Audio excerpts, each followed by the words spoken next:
Hello friends, आज अपने financial accounting 2 का चैप्टर नंबर 2 जिसका नाम है issue of bonus share start करने जा रहे हैं। अपने चैप्टर नंबर 1 और chapter number 5 consolidation and subdivision of shares और accounts of underwriting commission complete कर चुके हैं। इनकी वीडियो आपको नीचे डिस्क्रिप्शन में मिल जाएगी। इश्यू ऑफ बोनस शेयर्स, अब सिंपल सी बात है, पहले अपने डिस्कस कर लेते हैं कि बोनस शेयर्स क्या होता है। बोनस शेयर्स वो शेयर्स होते हैं जो कंपनी एक्स्ट्रा इशू करती है, मतलब जिसका कोई भी चार्ज लेती नहीं है कंपनी। मान लीजिए कि कंपनी है किशन लिमिटेड।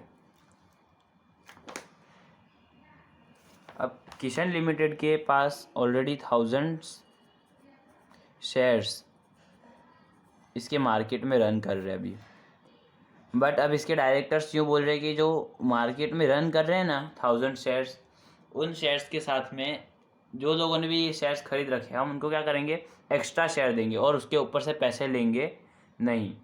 समझ आ रहा है? मतलब जैसे 1000 शेयर्स है, अब ये बोल रहे हैं कि हमको 500 बोनस शेयर्स देने हैं।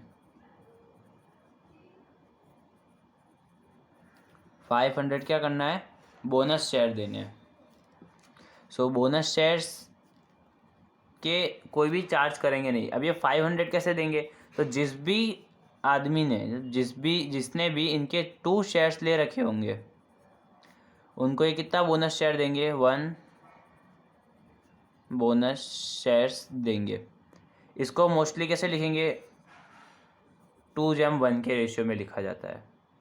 ऐसा आपको बुक में बहुत कम देखने मिलेगा, लेकिन अगर आप हाई लेवल पे देखते हो तो कभी भी ऐसा नहीं दिया होगा कि 2 शेयर्स पे 1 बोनस शेयर अप्लाई करना है। हमेशा आपको ये रेशियो दिया होगा 2:1, तो आपको इसी पे से ही समझना पड़ता है। फिर आता है अपने कि ये कितनी तरीके से होते हैं। तो बोनस शेयर्स 2 तरीके से होते हैं। एक तो डायरेक्ट, जैसे यहाँ पे इन्होंने 500 बोनस शेयर्स दे दिया, और कभी कभार क्या करते हैं, ये यहीं पे ऐड कर देते हैं।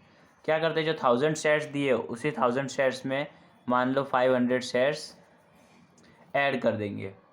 मतलब है दोनों बोनस, लेकिन बस नाम के लिए इसको क्या करते हैं, ऐड कर देते हैं और उसको 500 बोनस शेयर्स बोलते हैं। अब फ्रेंड्स, बोनस शेयर इश्यू करते टाइम पे 2 चीज़ें देखी जाती है। एक शेयर होता है पार्टली पेड अप,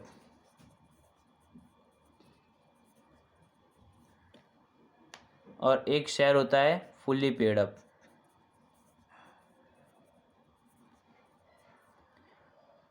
तो पार्टली पेड अप और fully paid up. Partly paid up shares क्या होते हैं, तो अपने देखते हैं। जैसे कंपनी ने अपने शेयर की फेस वैल्यू रखी है 10। अब उसने 10 में सबसे पहले मंगाए 3 रुपीज़, फिर 2, फिर 2 और फिर वापस से 3। अब कंपनी ने इतने रुपए मंगा लिए। अब कंपनी बोल रही है कि 3 रुपये की अभी हमको ज़रूरत नहीं है, तो अभी हम नहीं मंगाएंगे, तो उसे क्या बोलेंगे, पार्टली पेड अप शेयर्स। और जब कंपनी बोलती है कि 3 2 2 3 करके उसने पूरे 10 रुपीज़ मंगा लिए, तो उसे क्या बोलेंगे, अपने फुल्ली पेड अप शेयर्स। दोनों कैसे इश्यू होते हैं वो भी देखेंगे। इसमें मेनली जनरल पूछी जाती है एग्ज़ाम में, मोस्टली सिर्फ जनरल बनाने को बोलते हैं। आज फ्रेंड्स अपने इसकी थोड़ी थियरी पढ़ते हैं, नेक्स्ट लेक्चर से अपने इसकी जनरल और सम्स देखेंगे। जैसे कि इसमें साफ लिखा है, इशूइंग एडिशन शेयर्स।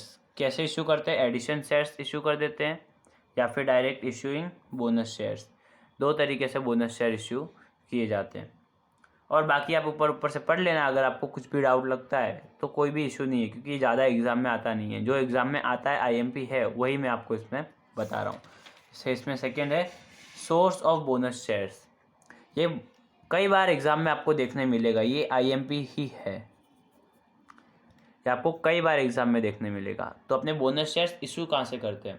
अब कंपनी इतनी दयावान तो होती नहीं है। अब क्या होता है कि उसके पास रिजर्व जब बहुत ज़्यादा हो जाता है ना, तब वो बोनस शेयर इशू करती है। अब रिजर्व क्या होता है, तो मान लो कि कंपनी को प्रॉफिट हुआ है 1000 करोड़ का। कितने का प्रॉफिट हुआ है, 2018 में कंपनी को कितने का प्रॉफिट हुआ, 1000 करोड़ का। अब कंपनी क्या करती है, 1000 करोड़ के प्रॉफिट में से 200 करोड़ अलग कर लेती है और 800 करोड़ अलग। अभी जो 800 करोड़ होती है ना, वो बाहर पब्लिक को क्या बोलेगी कि अपना प्रॉफिट सिर्फ इतना ही है। प्रॉफिट कितना है? 800 करोड़। तो क्या 200 करोड़ वो खा गई? नहीं, उसने 200 करोड़ को क्या किया? रिजर्व में डाल दिया। क्या करेगी? रिजर्व में डाल देगी। समझ रहे हो?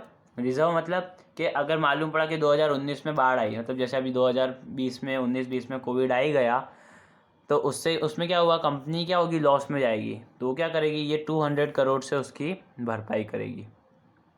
मतलब कंपनी पहले से अपने लॉस के लिए थोड़ी थोड़ी अमाउंट जमा करती है। तो सिर्फ 2018 का एग्जाम्पल है। कंपनी तो जब से स्टार्ट हो रही होगी, जब भी उसको प्रॉफिट होता है तब वो क्या करती है, रिजर्व निकाल ही लेती है, और जब भी लॉस होता है तो ये रिजर्व में से उस लॉस की भरपाई होती है। So credit balance of profit and loss account, profit loss के क्रेडिट साइड में जो अमाउंट होती है उनमें से। जनरल रिजर्व और any other reserve which is an appropriation of the profit, general reserve, mainly सिर्फ general reserve. Second, balance of debenture redemption fund और sinking fund after the debenture are redeemed, capital redemption reserve account, security premium account. Security premium account को shares premium account भी बोलते हैं। क्या? Shares premium account.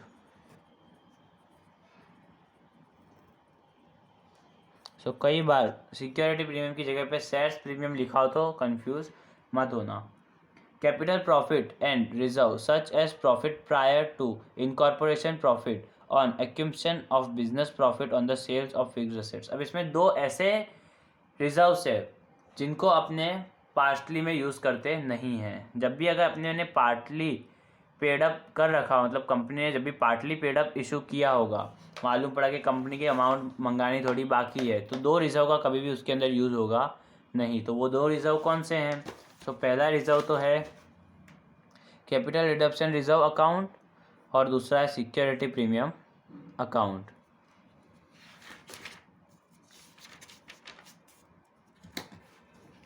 जैसे कि यहाँ पे है ही, capital redemption reserve account and shares premium account can be applied only for issuing fully paid up bonus shares, that is it cannot be used towards making partly paid up shares and fully paid up।